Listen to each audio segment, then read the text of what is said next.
Hey, it's Paul Banis with GreatDad.com here with my weekly series that I've just added on talking about resilience, how to build resilience as a man, as a dad, and model resilience also for your kids. So I've got a leadership coach with me today who's got some experience in his life as well as in coaching that I think will add some more texture to this discussion. So welcome, Colin Kingsmill. Hey, it's great to be here. Thanks, Paul. Thanks for having me. Yeah, so I know in your life, reading your bio, you've overcome resilience in your own life. I don't know if that's important to talk about as background. Maybe that's a good place to start. I mean, sure. Yeah, I've had the good fortune or the bad fortune, depending on the year or the time of day, to have lived and worked all over the world, primarily because I was in and have been in international destination real estate development. And that's what kind of took me from Bora to Montenegro to the Maldives and everywhere in between.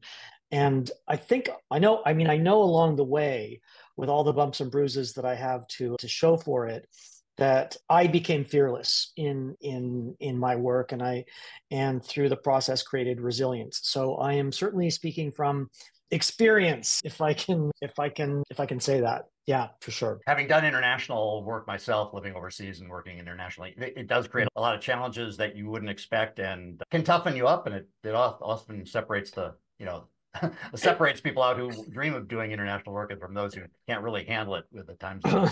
It definitely toughened me up. It might have toughened me up a bit too much, but anyway, I think I still have a few soft edges lying around.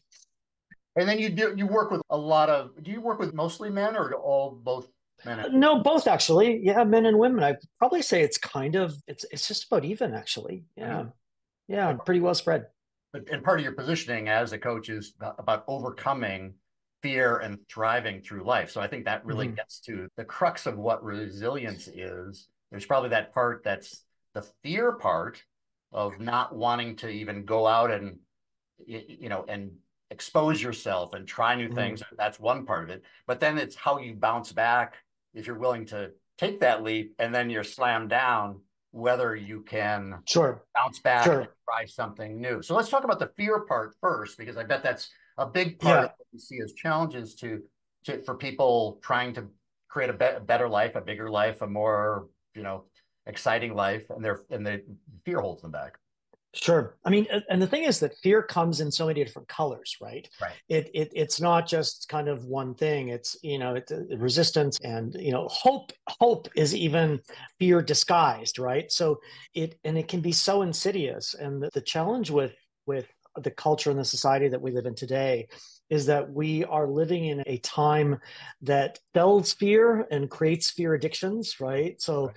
things like social media or the 24-hour news cycle can compound what the stories that we might already have in our heads.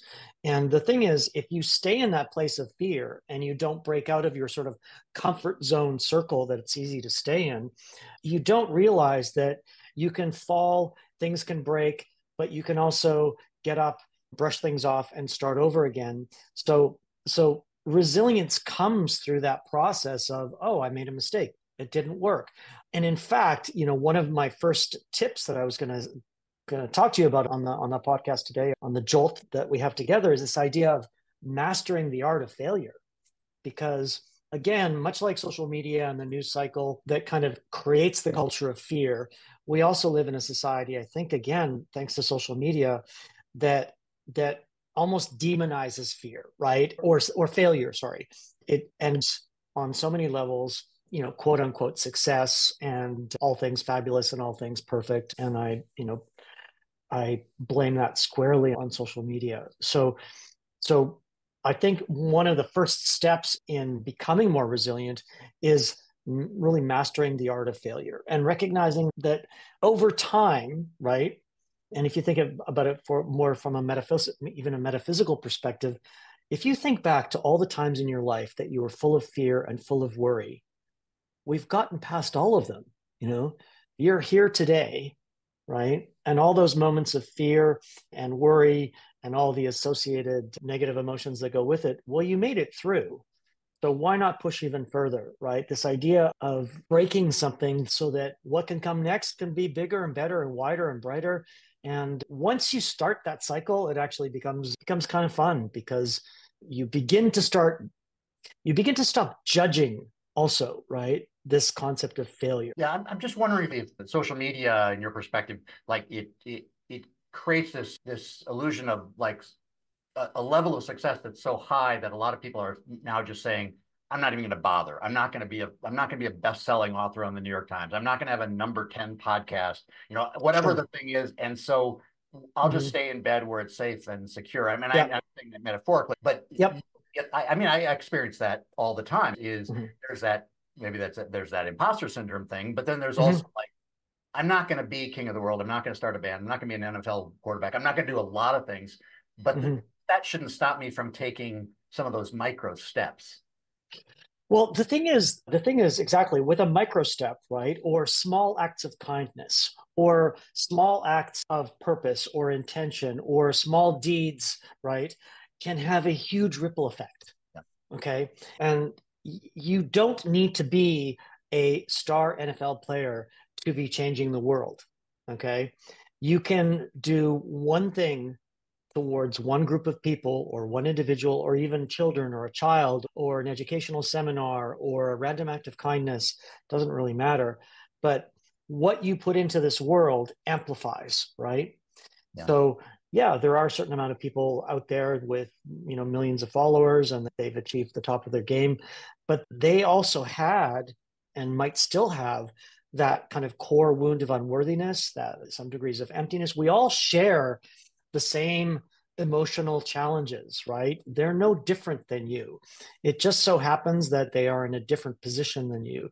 But my goodness, the school teacher that is teaching the next Nobel Prize laureate or the next Pulitzer Prize winner, they don't know that, but their work is important.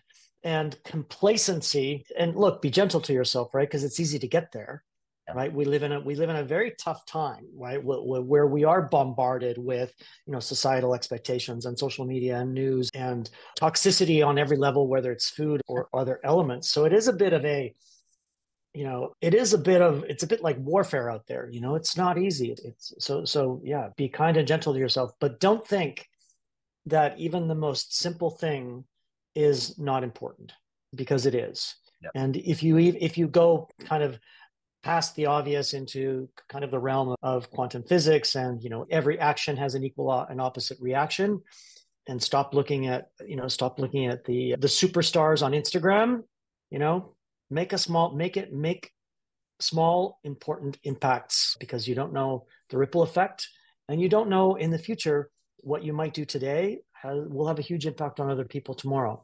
Yeah, I think So people do get confused over complacency, what would be considered complacency versus, reaching so far that you become completely absorbed by some quixotic, type of sure. adventure.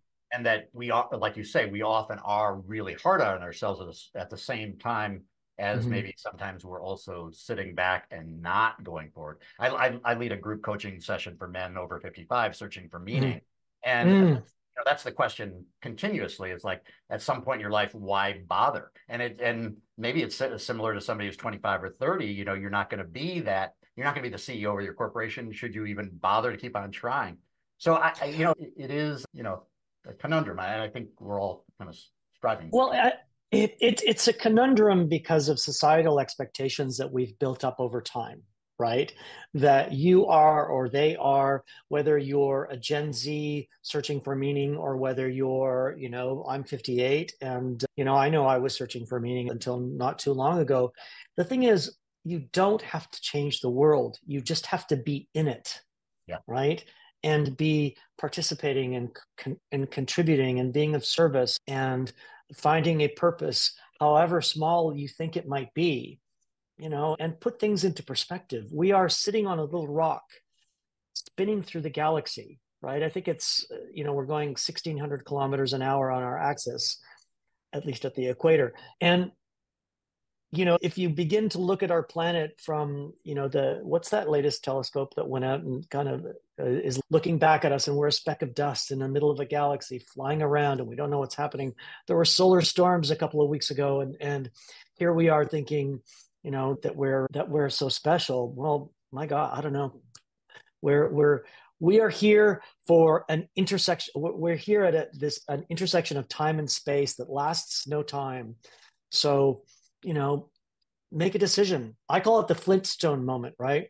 When you wake up in the morning and you can just decide to go into complacency and go back to bed or go and play a video game, or you can decide to do something impactful. And that might be, gardening for the day. It doesn't matter. You don't have to be a CEO. On the contrary, it's not always a fun place to be. Right. Right.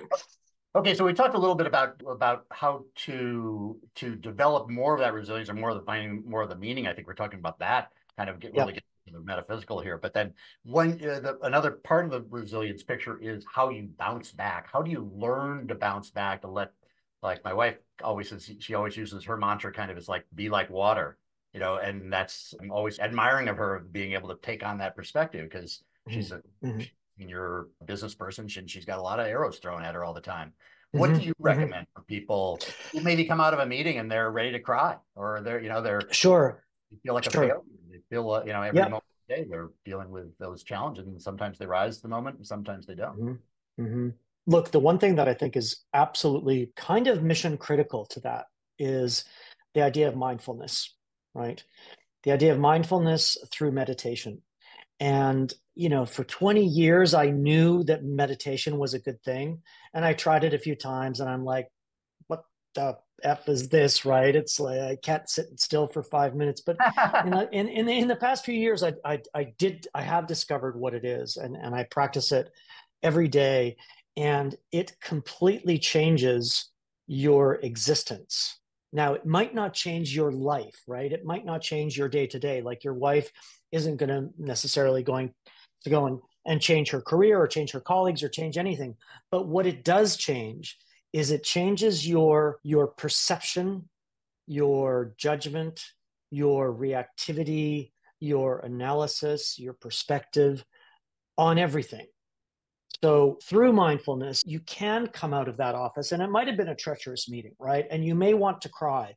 But once you begin to practice mindfulness through meditation, you can take that moment of tears and recognize that it simply is a moment, and that you don't have to react the way you are reacting. You can dissolve that negativity. You can dissolve the judgment. You can dissolve the stress and the tension that you have coming out of that meeting and have clarity, right?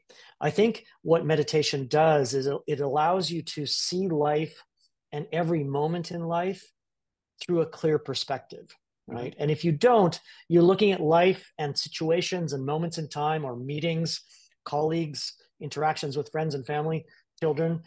You're looking at life with opaque lenses, right? It's like having a really dirty glasses on. You don't see clearly and you don't see straight. And with meditation and mindfulness, it allows you to do that, right? So maybe you'll cry for 1 minute and then you'll stop, right? As opposed to crying for an hour, then taking it home, and then resorting to a coping mechanism, whether it's drugs or alcohol or sex or any other video games, any other kind of coping mechanism, addiction, to relieve yourself from what might have been a terrible day. And another thing that I would add to meditation and mindfulness is the introduction of small rituals, right?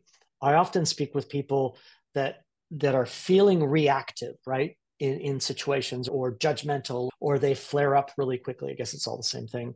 And I say to them, add small rituals to the day, or signals, or, I have a little lighthouse on my desk, right? Whenever, I might feel a little wonky for a minute, I'll be like, oh, lighthouse, back to clarity, add rituals, it's important. The other thing that I guess you asked for one tip. I'm at number 3, but I think number 3 is important. And I think you said you were doing it, is to create a buddy system, to not do this alone, right? And I think especially with men, we were brought up to think, strong, independent, I can do this.